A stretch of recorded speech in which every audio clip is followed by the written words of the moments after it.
Assalamualaikum warahmatullahi wabarakatuh. Hari ini saya akan melaksanakan PPL Aksi 3 di SMA Negeri 33 Jakarta dengan materi pengendalian sosial dan mode pembelajaran problem based learning. Selamat menyaksikan.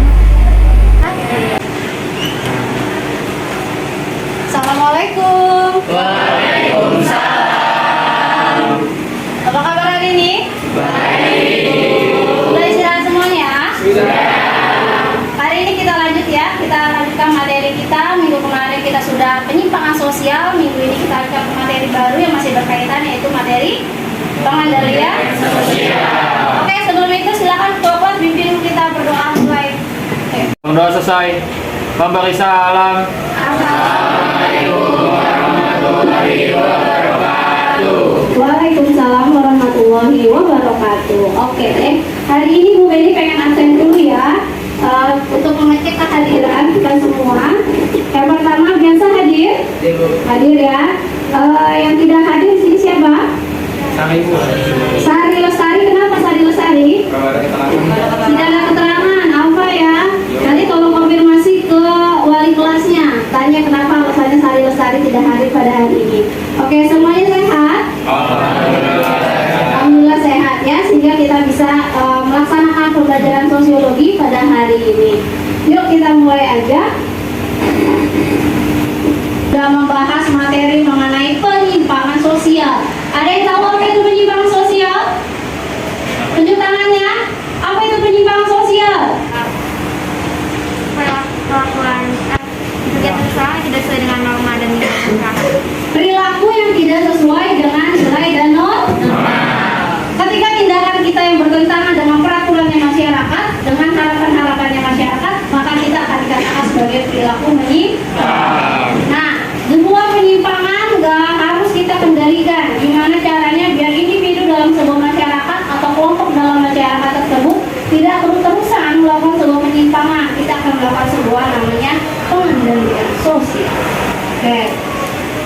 Di sini ada kompetensi dasarnya, IPK-nya, yaitu menjelaskan pengertian pengendalian sosial dan menganalisis cara pengendalian sosial. Sedangkan tujuan pembelajarannya ialah yang pertama, kalian mampu nih mendeskripsikan apa sih pengendalian sosial dan juga manfaatnya apa sih pengendalian sosial dalam kehidupan kita sehari-hari. Oke, semuanya fokus pada lihat gambar. Ini tuh gambar apa sih? Apa kasus apa? Kasus uang. Berarti kasus besarnya apa? Korupsi. Apa yang kalian pikirkan setelah melihat gambar korupsi di depan? Uang. Apa lagi?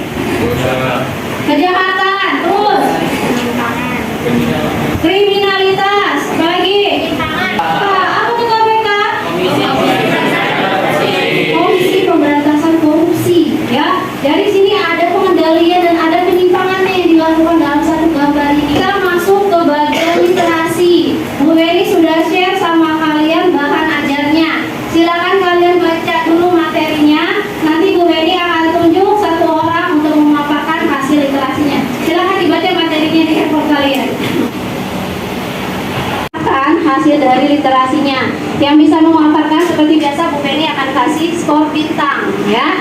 Sedikit lagi kita mau PAS nih, skor bintangnya siapa yang udah sampai 5 bisa menjadi golden ticket kalian buat kalian terbebas dari remedial. Oke, yuk. Yang memaparkan hasil literasinya Bu Beni pilih Risti. Saya di sini ingin memaparkan hasil literasi. Jadi pengendalian sosial itu berbagai cara dilakukan untuk menerbitkan anggotanya yang membangkang, kemudian mencegah penyimpangan sosial serta mengajak dan mengarahkan masyarakat untuk berperilaku dan bersikap sesuai dengan norma-norma yang berlaku di dalam masyarakat. Kemudian ada dua sifat pengendalian sosial. Yang pertama ada preventif. Preventif itu pengendalian sosial yang dilakukan sebelum terjadinya pelanggaran. Yang kedua ada represif. Pengendalian sosial yang dilakukan setelah terjadinya pelanggaran. Kemudian ada cara pengendalian sosial institusi. Cara pengendalian institusi adalah cara pengendalian sosial yang dilakukan oleh lembaga-lembaga yang ada di dalam masyarakat. Oke, sekarang Bu Beni pengen kalian menganalisis sebuah kasus yang ada di LKPD kalian. Bu Feli sudah share LKPD-nya ke kalian semua per kelompok. Silakan didiskusikan materinya yang ada di LKPD, tugas-tugas yang ada di LKPD silakan didiskusikan sekarang. Yuk kalian bekerja kelompok sekarang.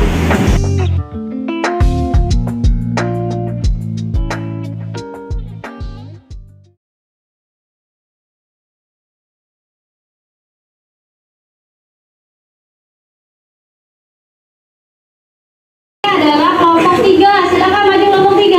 Tepuk tangan untuk kelompok 3.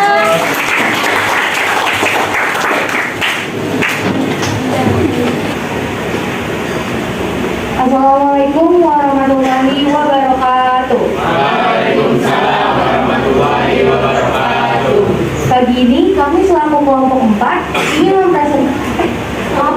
kami selaku kelompok 3 ingin mempresentasikan tentang hasil analisis dalam kasus suap bupati sejumlah pejabat Pemkab Pemalang diperiksa KPK. Sebelum kita ke pembahasan ini, izinkan kami untuk memperkenalkan diri terlebih dahulu. Perkenalkan, nama saya Eka Hidayah dari absen 13. Saya Delina Yudiasari, absen 11. Saya Faiza Humaira dari absen 18. Saya Serena Faliha, absen 8. Saya biasa dari satu. Bagi teman-teman yang ingin bertanya nantinya bisa disampaikan saat pembahasan sudah selesai. Nah, jadi sini saya akan membacakan hasil diskusi. Yang pertama itu, kasus tersebut merupakan kasus dugaan suap terkait dengan jual beli jabatan di lingkungan Kabupaten Pemalang, Jawa Tengah. Dalam rangka melengkapi berkas penyidikan, penyidik memanggil 11 saksi.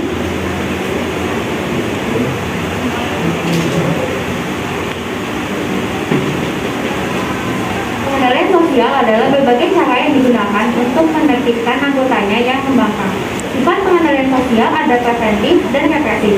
Sifat pengendalian sosial yang dilakukan dalam kasus ini adalah represif. Jadi represif ini sendiri adalah pengendalian sosial dan ditujukan untuk memulihkan keadaan seperti sebelum terjadi pelanggaran. Sifat represif yang digunakan dalam kasus ini adalah pemeriksaan sejumlah pejabat Pemkab Pemalang. Keterkaitan kasus terhadap cara pengendalian sosial yaitu pertama, cara pengendalian melalui institusi. Pengendalian sosial kasus tersebut dilakukan melalui lembaga sosial yang ada di masyarakat yakni KPK. Kedua, cara pengadilan sosial formal. Pengadilan sosial kasus tersebut dilakukan oleh lembaga resmi yang memiliki peraturan resmi. Bagi teman-teman yang ingin bertanya, silakan dipertanyakan. Perkenalkan, nama saya Chelsea Nekratiwi, absen 10 dari perwakilan kelompok 4. Saya ingin bertanya, setelah kalian menjelaskan cara pengendalian sosial formal, kami ingin bertanya. Tadi kalian ada menjelaskan lembaga resmi. Jadi lembaga resmi apa yang berkaitan dengan kasus tersebut? Tugas-tugas dari lembaga resmi itu apa? Terima kasih. Saya akan menjawab pertanyaan dari Chelsea, yaitu lembaga resmi apa yang berkaitan dengan kasus tersebut. Berkaitan dengan kasus tersebut adalah pemberantasan korupsi atau dapat undang-undang yang mengatur korupsi, yaitu Undang-Undang Nomor 30 Tahun 2002 tentang Komisi Pemberantasan Tindak Pidana Korupsi.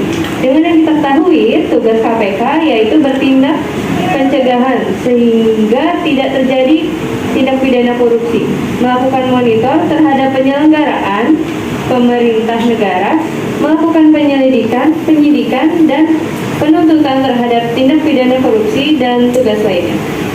Untuk Chelsea mungkin cukup jawaban dari saya. Terima kasih Delina atas jawaban yang sudah Anda berikan. Terima kasih. Sekian dari kelompok kami. Mohon maaf apabila ada kata-kata yang salah dan tidak yang kurang mengenakan. Wabillahi taufiq wal hidayah. Wassalamualaikum warahmatullahi wabarakatuh. Kasus korupsi. Nah, menurut kalian tadi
paham. Yuk, yang mau menyebutkan materi kita pada hari ini buka angkat tangan.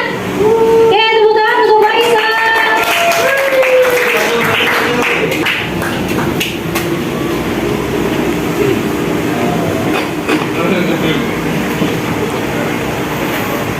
Saya Muhammad Faisal Al-Hafiz ingin menyimpulkan materi yang disampaikan oleh Bu Kenny. Jadi pengendalian kesimpulannya pengendalian sosial adalah berbagai cara yang dilakukan untuk menertibkan anggota atau menertibkan seseorang yang berlaku menyimpang atau yang membangkang. Pengendalian sosial memiliki dua sifat, yaitu preventif dan represif. Dan yang keenam ada melalui tekanan sosial. Mungkin sekian kesimpulan yang bisa saya sampaikan. Terima kasih. Tepuk tangan untuk Hafiz. Oke, simpulkan bareng-bareng ya. Tawarkan tadi yang bisa kita gunakan cara-caranya tadi ya. Tadi sifat pengendalian ada berapa? 2. Apa aja? Pre dan represif. Oke ya. Minggu depan kita akan masuk ke materi yang sama, masih pengendalian sosial, tapi kita akan